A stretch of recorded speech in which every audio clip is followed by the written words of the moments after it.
இடுப்பு ரொம்ப வலிக்குது. இந்த லோயர் பேக்ல எப்பவுமே வலி இருந்துட்டே இருக்கு. லோயர் பேக் சென்டர்ல வலி இருந்தாலோ, இல்ல சைடுல வலி இருந்தாலோ, அது சயாட்டிக்கான்னு சொல்றோம். சயாட்டிக்காங்கிறது நம்ம முதுகெலும்போட கடைசி வெர்டிபிரால இருந்து நம்ம கால் வரை நீண்டு போகிற ஒரு நரம்பு தான். இந்த நரம்பு நம்ம முதுகெலும்போட அடிப்பகுதியான சாக்ரமேஜியன்ல தான் தொடங்கும். சாக்ரம்ங்கிறது ஒரு 5 வெர்டிபிரா கம்பைனா இருக்கிற ஒரு இதுக்கு அதிக அழுத்தத்தை ஏற்படுத்துறப்ப இதுக்குள்ள இருந்து கிளம்புற சயாட்டிக்கா நரம்புக்கும் அதிக அழுத்தம் ஏற்பட்டா அங்க ரத்த ஓட்டமும் குறையும், அதோட வலியையும் ஏற்படுத்தும். இந்த வலி ஷூட்டிங் பெயினா இருக்கலாம், இல்ல ஒரு கண்டினியூஸான ஒரு பெயினா இருக்கலாம், எப்படி வேணா இருக்கலாம். ஆனா இந்த வலியில இருந்து நிச்சயம் நம்மளால வெளியே வர முடியும்.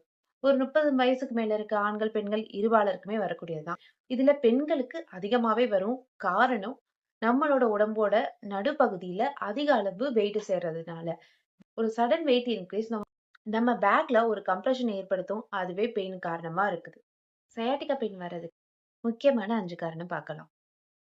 1, over body weight. Over body weight இருக்க எல்லாத்துக்குமே சயாட்டிகா வர்றதில்ல. இன்னும் மசில் டைட் ஆகுறப்ப அந்த இடத்துல கம்ப்ரஷன் ஏற்படுத்து சயாட்டிகா பெயினை ஏற்படுத்துது. ப்ராப்பர் ஸ்ட்ரென்த் ட்ரெய்னிங் இல்லாதப்ப சயாட்டிகா பெயின் வர்றதுக்கு அதிக வாய்ப்பு இருக்கு.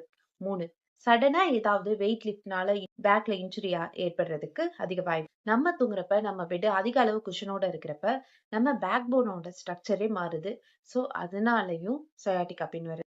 ஒரே இடத்துல ரொம்ப நேரம் உட்கார்ந்தே இருக்கிறது, இல்ல ரொம்ப நேரம் நடந்துட்டே இருக்கிறது, நின்னுட்டே இருக்கிறது, இதெல்லாமும் சயாட்டிகா பெயின் வர்றதுக்கு காரணமா இருக்கு. இந்த சயாட்டிகா பெயின்ல இருந்து ரிலீவ் ஆறதுக்கு சில யோகாசனா இருக்கு. முதலாவது சிம்பிளா பெண்ட் பண்ணி உட்கார்ற வஜ்ராசனம்.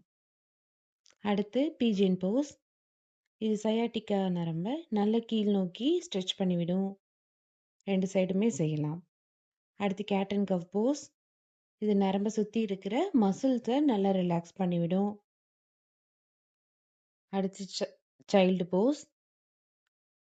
இது ஒரு ஃபுல்லா ரிலாக்ஸேஷன் ஏற்படுத்தும். ஃபார்வர்ட் பெண்டிங், உங்க ரைட் நீ லெஃப்ட் நீயை சமணம் போட்டு டச் பண்றது. ஃப்ளோரையும் டச் பண்ணலாம். அப்புறம் ஹீல் ஸ்லைட், காலை ஜஸ்ட் பெண்ட் பண்ணி ரிலீஸ் பண்ணா போதும். அடுத்து அர்த்த பவன முத்தாசனா, ஒரு காலை மட்டும் பெண்ட் பண்ணி நல்லா டைட்டா பிடிச்சுக்கணும். அதே மாதிரி இன்னொரு காலுக்கும் செய்யலாம். அடுத்து பவன முக்தாசனா, 2 காலையுமே டைட் பண்ணி பிடிச்சுக்கணும். அடுத்து ஒரு காலை மட்டும் ரைஸ் பண்ணி ஆங்கிள ரொட்டேட் பண்றது. 2 சைடுமே அது செய்யலாம். அடுத்து மர்கட்டாசனா, இது ஒரு ஸ்பைனல் ட்விஸ்ட். அடுத்து பிரிட்ஜ் போஸ் செய்யலாம். உங்க பாடியை அப்படியே லிஃப்ட்